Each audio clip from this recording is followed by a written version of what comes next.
Hey gamers, Rockcock64 here. Well, it's Monday, and I'm sure that over this past weekend a whole lot of you went to go see Ready Player One. But I'm sure a bunch of you have a problem now. You saw a whole bunch of characters in the movie, and you probably have no idea who they are or where they came from. It's understandable. You have to have a lot of intelligence to truly understand a movie as deep and innovative as Ready Player One. There's a lot of references in there that it takes a true man of intellect to really catch them all. Fortunately for you, I happen to be an expert of 80s, 90s, and all sorts of pop culture that doesn't help anybody be a better human being, and I'm ready to share my knowledge with you. So it's really hard to find a place to begin.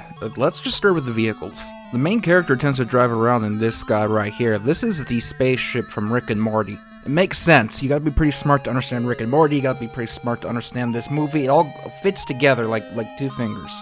You also see him driving this bike around. This bike, you might not caught it, but it was featured in Grand Theft Auto Vice City. Tommy Vercetti drives around this thing. It's a pretty good callback to a pretty good game. On the subject of Grand Theft Auto, you also see all these cars driving around on this crazy user-made track. This track is actually from the San Andreas multiplayer mod, completely made by fans. They created a track editor for the multiplayer mode to make your own maps. Rockstar would later steal this for Grand Theft Auto 5's multiplayer mode and make millions and billions of dollars off of selling you shark cards. Here we can see the Megazord from the Power Ranger. I don't think that needs more explanation. I'm pretty sure everyone caught that one. And here we see Ironman.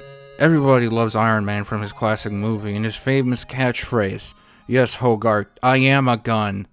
And then he shoots Hogarth and he saves the world. There's a few iconic locations in the movie as well.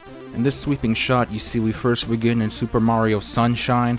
The whole island's been destroyed due to everyone putting too much water on it, trying to clean off all the goop. It's kind of Mario's fault, let's be honest. And then the camera flies over to the Egyptian level from Banjo-Kazooie. It's pretty good that later in the movie you see he goes here using the ice key from the same game to unlock the secret egg.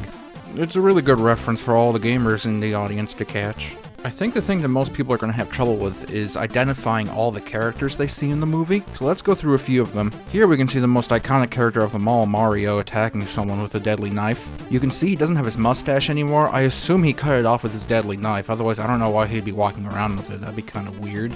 Then we see a whole bunch of more iconic characters. Donkey Kong's here, of course, since Mario is, Donkey Kong has to follow. Then we see a whole bunch of characters in this fight. You can see there's a bunch of skeletons from Medieval.